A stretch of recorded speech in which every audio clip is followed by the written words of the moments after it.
حضرت ابو ہریرہ رضی اللہ عنہ بیان کرتے ہیں، رسول اللہ صلی اللہ علیہ وآلہ وسلم نے فرمایا، دنیا مومن کے لیے قید خانہ جبکہ کافر کے لیے جنت ہے۔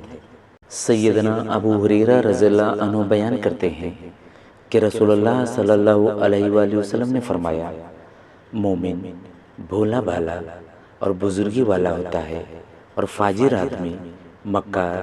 دغاباز اور کمینہ اور رذیل ہوتا ہے۔ حضرت انس رضی اللہ عنہ بیان کرتے ہیں، رسول اللہ صلی اللہ علیہ وآلہ وسلم نے فرمایا، اللہ کسی مومن کی کوئی نیکی ضائع نہیں کرتا، اس کو اس نیکی کے بدلے میں دنیا میں عطا کیا جاتا ہے، اور اس کے بدلے میں اسے آخرت میں جزا دی جائے گی، اور کافر کو اس کی دنیا میں اللہ کے لیے کی گئی نیکیوں کے بدلے میں کھلایا جاتا ہے، حتیٰ کہ جب وہ آخرت کو پہنچے گا تو اس کی کوئی نیکی نہیں ہوگی جس کی اسے جزا دی جائے۔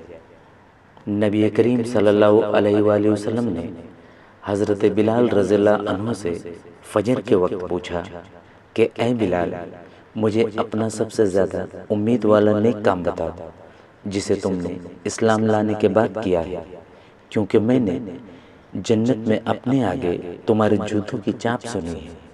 حضرت بلال رضی اللہ عنہ نے عرض کیا، میں نے تو اپنے نزدیک اس سے زیادہ امید والا کوئی کام نہیں کیا کہ جب میں نے رات یا دن میں کسی وقت بھی وضو کیا تو میں اس وضو سے نفل نماز پڑھتا رہتا جتنی میری تقدیر لکھی گئی تھی۔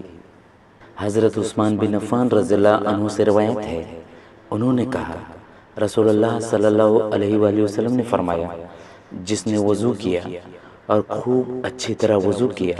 تو اس کے جسم سے اس کے گناہ خارج ہو جاتے ہیں،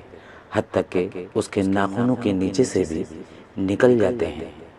پیارے دوستو، مزید اچھی حدیث ویڈیوز کے لیے ہمارے چینل کو ضرور لائک اور سبسکرائب کر لیں۔ جزاک اللہ، بہت شکریہ۔ السلام علیکم۔